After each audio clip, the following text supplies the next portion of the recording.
6월 29일 목요일입니다. 오늘 새벽 우리에게 주시는 하나님의 말씀은 잠언 10장 19절부터 25절까지의 말씀입니다.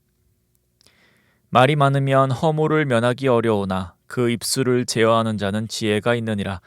의인의 혀는 수능과 같거니와 악인의 마음은 가치가 적으니라. 의인의 입술은 여러 사람을 교육하나 미련한 자는 지식이 없어 죽느니라. 여호와께서 주시는 복은 사람을 부하게 하고 근심을 겸하여 주지 아니하시느니라. 미련한 자는 행악으로 낙을 삼는 것 같이 명철한 자는 지혜로 낙을 삼느니라. 악인에게는 그의 두려워하는 것이 임하거니와 의인은 그 원하는 것이 이루어지느니라. 회오리 바람이 지나가면 악인은 없어져도 의인은 영원한 기초 같으니라. 아멘. 우리가 살펴보고 있는 잠언 말씀은 계속해서 악인과 의인을 대주하며 지혜를 전하고 있습니다.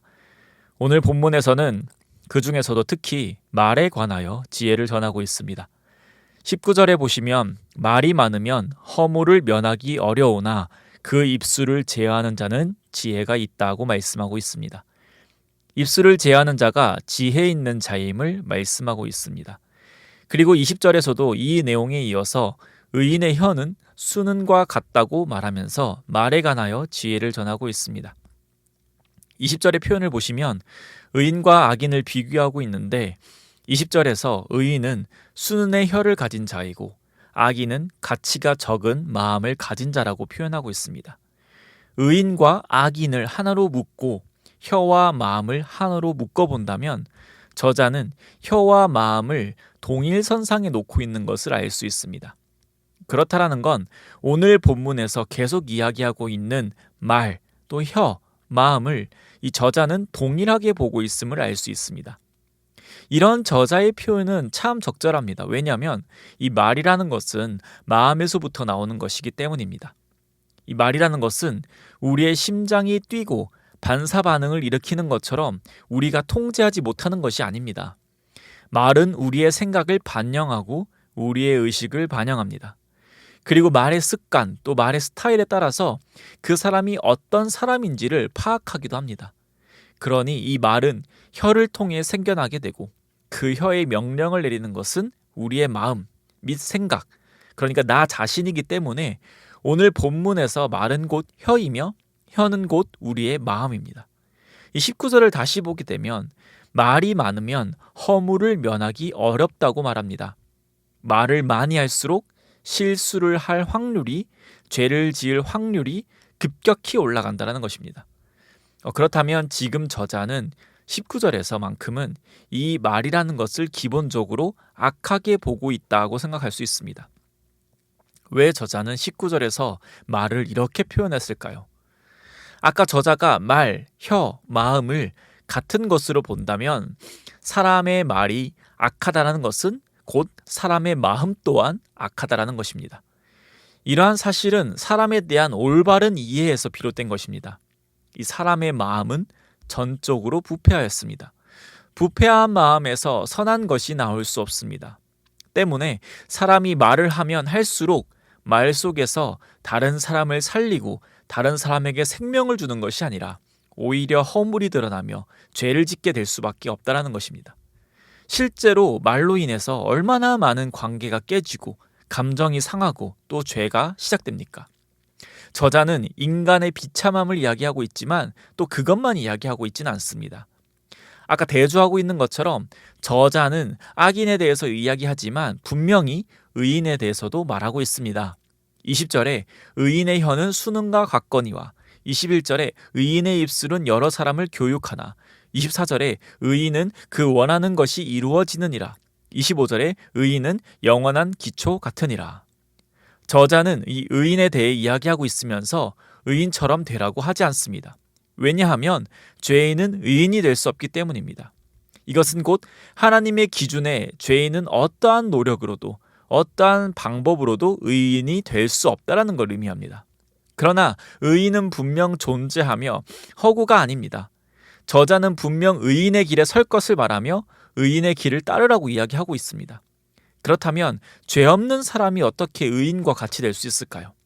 이 사실 죄인과 의인이라는 그 지식을 아는 것은 이미 하나님이 크나큰 은혜를 주신 것입니다.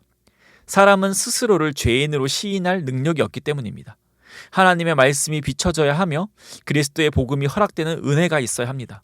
그러므로 이 저자가 말하는 의인은 사람이 도달하는 경지가 아닌 하나님이 주시는 은혜인 것입니다. 하나님께서 은혜 주셔서 하나님을 알게 되고 하나님이 은혜 주셔서 죄인인지를 알게 된 자들이 바로 의인입니다. 자신의 죄를 깨닫고 하나님만이 나의 주인이라는 고백을 하며 그렇기에 19절에서와 같이 기꺼이 입술을 제어하려는 자가 바로 의인인 것입니다. 입술을 제어하는 노력을 통해서 의인이 되는 것이 아니라 의인이기 때문에 입술을 제어할 수 있는 것입니다. 사랑하는 성도님, 우리는 예수 그리스도로 인하여 그 복음으로 인하여 생명 얻은 자들입니다. 죄인임이 분명함에도 의인이라 칭해 주시는 그 놀라운 은혜를 입은 자들입니다.